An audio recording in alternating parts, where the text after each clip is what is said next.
MGY 007 पाठ्यक्रम के question चंद्र चार के स्वरूप का वर्णन कीजिए।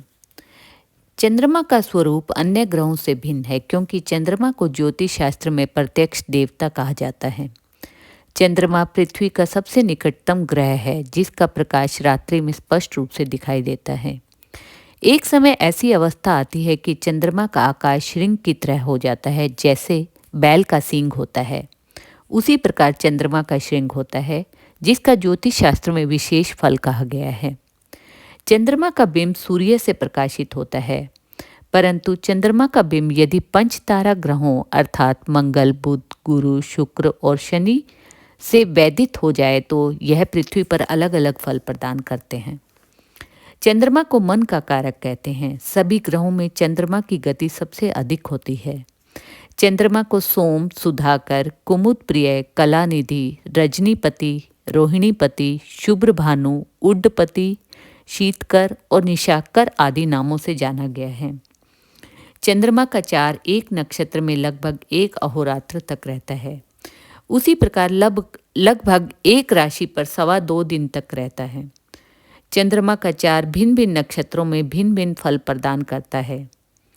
इसी प्रकार राशियों की स्थिति होती है। दैनिक राशि फल भी चंद्र चार के अनुसार होता है। ऋग्वेद संहिता के अनुसार सूर्य की उत्पत्ति ब्रह्मा के नेत्रों से और चंद्रमा की उत्पत्ति ब्रह्मा के मन से हुई। ऐतरेय ब्राह्मण के अनुसार चंद्रमा की उत्पत्ति सूर्य से हुई। वायु पुराण में कहा गया है कि नक्षत्र, चंद्रमा सहित सभी ग्रह सूर्य से ही संभव है। आधुनिक वैज्ञानिक चंद्रमा को पृथ्वी का उपग्रह कहते हैं। चंद्रमा का कक्षीय भ्रमण और अक्षीय भ्रमण एक समान काल में होता है, अर्थात चंद्रमा पृथ्वी की परिक्रमा 27.3 दिन में पूरी करता है और चंद्रमा अपने अक्ष के चारों ओर एक पूरा चक्र 27.3 दिन में लगाता है। चंद्रमा पर वायुमंडल के अभाव से जीवन और वनस्पतियों की संभावना अत्यंत कम है, परंतु चंद्रमा पर जल की अधिकता है। चंद्रमा का गुरुत्वाकर्षण पृथ्वी से 6 गुना कम है और चंद्रमा खुद नहीं चमकता बल्कि यह सूर्य के प्रकाश से प्रकाशित होता है। ज्योतिष शास्त्र के अनुसार चंद्रमा को पाप ग्रह और शुभ ग्रह दोनों की श्रेणी में रखा गया है। कृष्ण पक्ष की एकादशी तिथि से शुक्ल पक्ष की पंचमी तिथि तक चंद्रमा क्षीण होता है, उस समय वह पाप ग्रह की श्रेणी में आता है। चंद्रमा की ग्रह राशि कर्क है। चंद्रमा वृष राशि में उच्च का होता है और वृश्चिक राशि में नीच का होता है। चंद्रमा की मूल त्रिकोण राशि वृष है। सूर्य और बुध चंद्रमा के मित्र ग्रह है और बाकी सभी ग्रह चंद्रमा के समग्रह है। चंद्रमा का कोई शत्रु ग्रह नहीं है। चंद्रमा का स्वरूप स्वच्छ वर्ण, गौर शरीर, चंचल मन, मृदुभाषी, दयालु, सर्वजन प्रिय, पतला शरीर और उच्च कद वाला होता है। बृहद संहिता के ग्रह भक्ति योगाध्याय में स्थान एवं व्यक्ति विशेष से चंद्रमा का स्वामी बताया गया है, जैसे पर्वत, दुर्ग, कौशल देशवासी मनुष्य, वनवासी, महासागर के अंतर्गत द्वीप, मधुर रस, पुष्प, फूल, फल, जल, नमक, मणि, शंख, मोती, जल से उत्पन्न होने वाले वस्तु, धान्य, औषधि, सोमरस, ब्राह्मण, श्वेत वर्ण की सब वस्तुएं, अश्व, भोजन सामग्री, वस्त्र, किसान, याज्ञिक, इन सभी के स्वामी चंद्रमा को कहा गया है।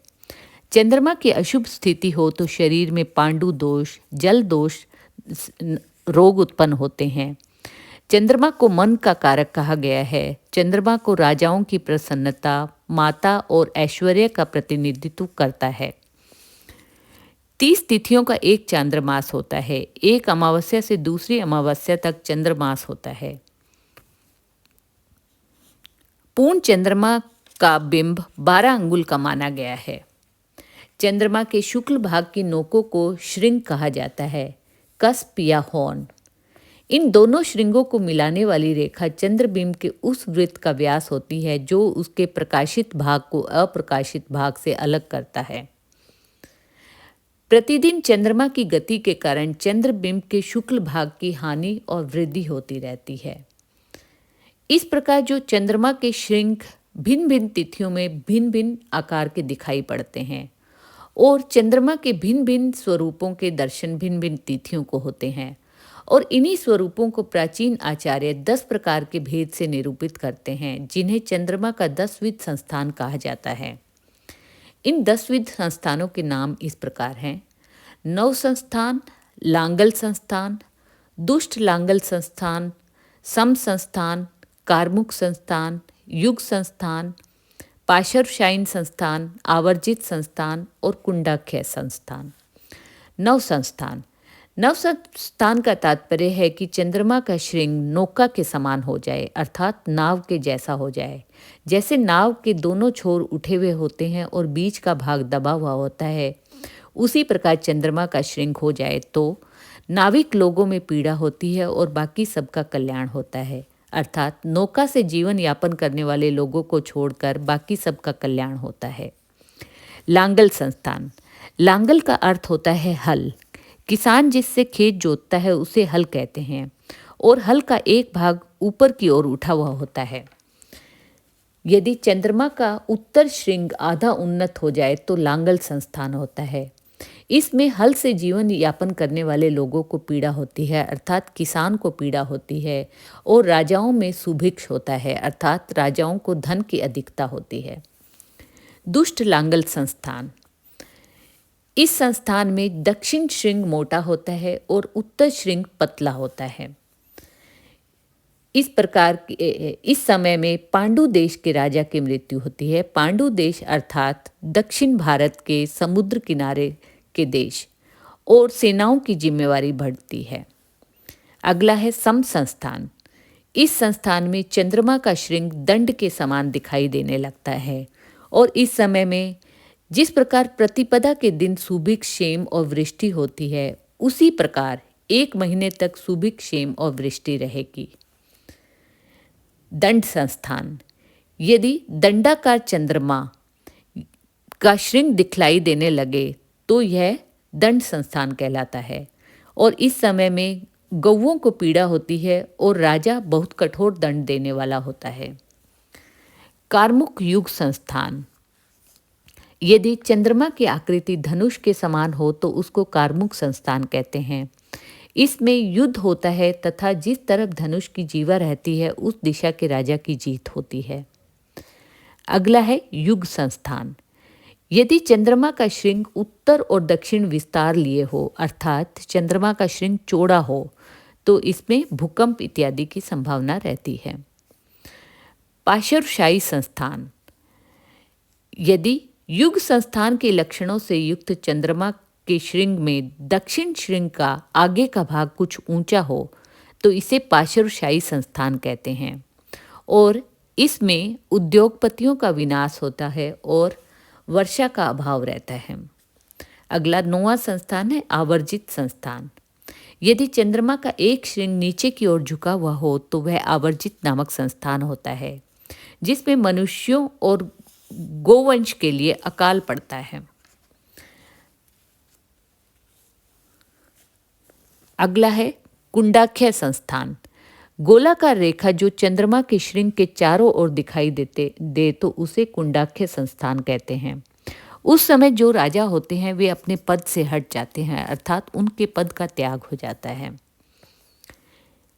इस प्रकार इन 10 संस्थानों के अलावा यदि चंद्रमा का श्रृंग उत्तर दिशा में ऊपर की ओर उठा हुआ हो तो यह कल्याणकारी, अन्न की वृद्धि करने वाला और वर्षा करता है। यदि दक्षिण दिशा में चंद्रमा का श्रृंग ऊपर की ओर उठा हुआ हो तो यह भय उत्पन्न करता है और यदि चंद्रमा का श्रृंग बिल्कुल ही दिखाई न दे और नीचे की ओर हो तो उस स्थिति में देखने वाले मनुष्य की मृत्यु होती है। मंगल आदि ग्रहों से वैदित चंद्र श्रृंग का फल। चंद्रमा की सर्वाधिक गति होने के कारण वह विविध ग्रहों के अलग अलग ग्रहों के साथ भी संयोग बहुत ही शीघ्रता से करता है। चंद्रमा के साथ किसी भी ग्रह का संयोग समागम संख्या के नाम से जाना जाता है। यदि चंद्रमा का श्रृंग का संयोग पंचतारा ग्रहों से हो तो यह वैध कहलाता है और इसका अलग अलग फल होता है। जैसे यदि चंद्र श्रृंग मंगल से वैदित हो तो दूर रहने वाले बड़े राजाओं का नाश होता है। यदि चंद्रमा का श्रृंग शनि से वैदित हो तो शस्त्र और क्षुधा का भय करने वाला होता है। यदि चंद्र श्रृंग बुध से वैदित हो तो अनावृष्टि और दुर्भिक्ष करने वाला होता है। यदि चंद्रमा का श्रृंग बृहस्पति से वैदित हो तो श्रेष्ठ राजाओं का नाश करने वाला होता है। यदि चंद्रमा का श्रृंग शुक्र से वैदित हो तो छोटे राजाओं का नाश करने वाला होता है। और इस प्रकार के फल शुक्ल पक्ष में कम होते हैं और कृष्ण पक्ष में पूरे फल होते हैं। धन्यवाद।